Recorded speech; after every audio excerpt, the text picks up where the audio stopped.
Modulação de efeitos da revisão da vida toda. Que novidade é essa? Do que se trata? É o tema do nosso vídeo de hoje aqui no canal Primeira Página.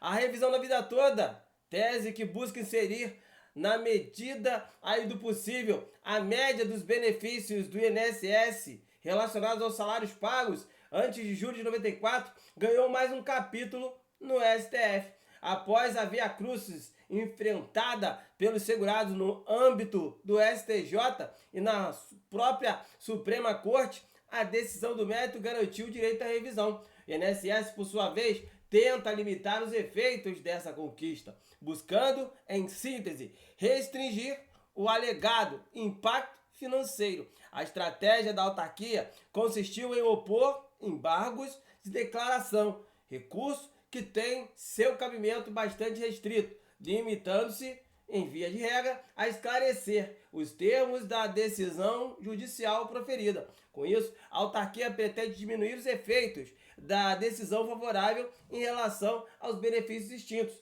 possibilidade de ajuizar a ação rescisória e ao pagamento dos atrasados desde a data do julgamento do Supremo. Em outros termos, se não pretende matar o direito, pelo menos aleijá-lo. A arma escolhida se chama modulação dos efeitos da decisão. Via de regra, as decisões devem ser cumpridas em seus estritos termos. Todavia, a legislação permite que, em casos de excepcionalismo, haja restrição em nome do interesse social e da segurança jurídica. Esses casos estão previstos em lei e o Código do Processo Civil exige a observância do artigo 927, inciso 3º, que diz, abre aspas, na hipótese de alteração da jurisprudência dominante do STF e dos tribunais superiores ou daquela oriunda de julgamento de casos repetitivos, pode haver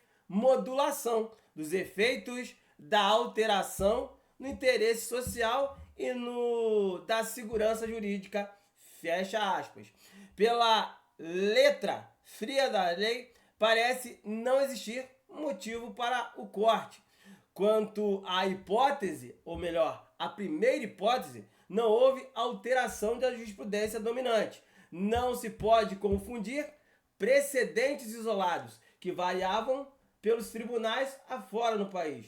Com a jurisprudência dominante significa algo superior, preponderante, que expresse autoridade. Não tivemos nada que chegasse perto disso em relação à controvérsia, nem no STF, nem nos tribunais superiores, nem mesmo se somássemos ou somarmos as prestações jurisprudenciais que foram entregues em ambos. Havia, em sentido contrário, verdadeira oscilação de entendimentos, tanto que ensejaram ao julgamento do tema 999. Nesse segundo caso, pode ser, nesse caso, levantar a questão de ter sido enfrentada por meio de recursos repetitivos.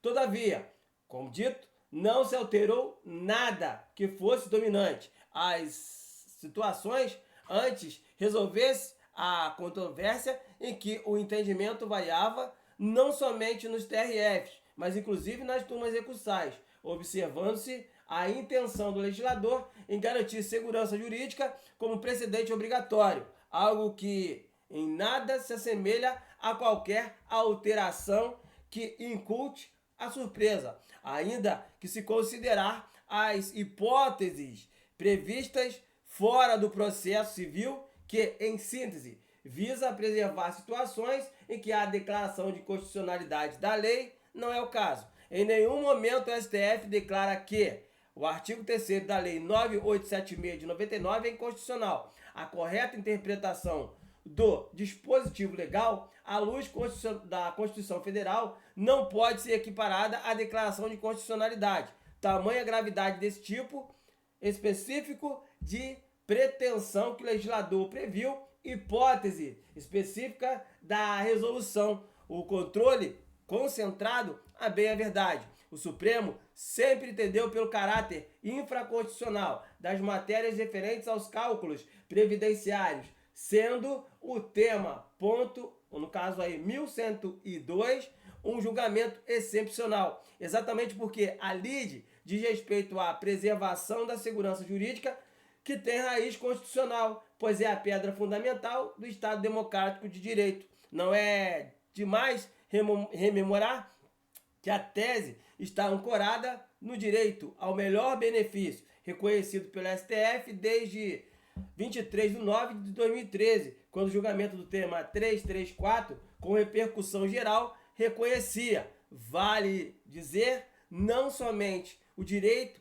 aos aposentados, não contraria qualquer jurisprudência dominante, como reafirma o entendimento da Corte Suprema e visa sedimentar algo que aparentemente deveria estar pacificado. Apesar de tudo, levar a crer pela impossibilidade de se modular os efeitos da decisão. Sua possibilidade foi suscitada baseada na cláusula geral e implícita rebus sic stantibus.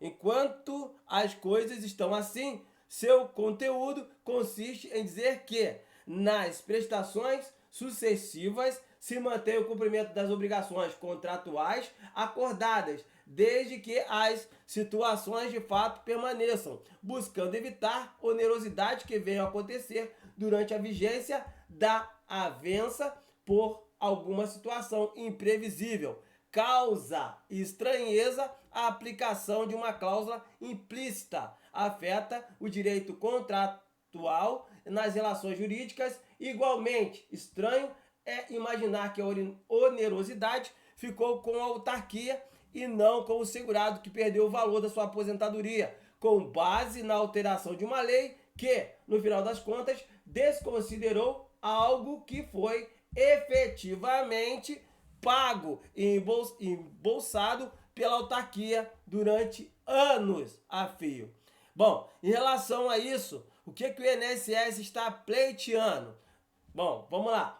É um ponto importante porque o INSS quer limitar alguns pontos para diminuir, no caso aí, o tamanho do prejuízo. É isso que o INSS vem trabalhando em relação a modular os efeitos. Ele está tentando diminuir o tamanho da situação. Se vai acontecer ou não, a gente não sabe. O que a gente sabe é que o INSS está tendo e fazendo o que a lei lhe dá, que é o direito de recorrer. O INSS vem recorrendo e essa situação ainda não foi definida. Enquanto não foi definida, não tem pagamento, não tem nada relacionado ao montante. Enquanto não se definir o que vai ser feito, o segurado paga esperando. Daqui a pouco eu volto para passar conhecimento. Modulação de efeitos, quer dizer que o INSS quer diminuir o tamanho do prejuízo. Não quer dizer que ele não vai pagar, ele quer diminuir o tamanho da perda. Deu para entender? Quer saber mais? Vem com a gente.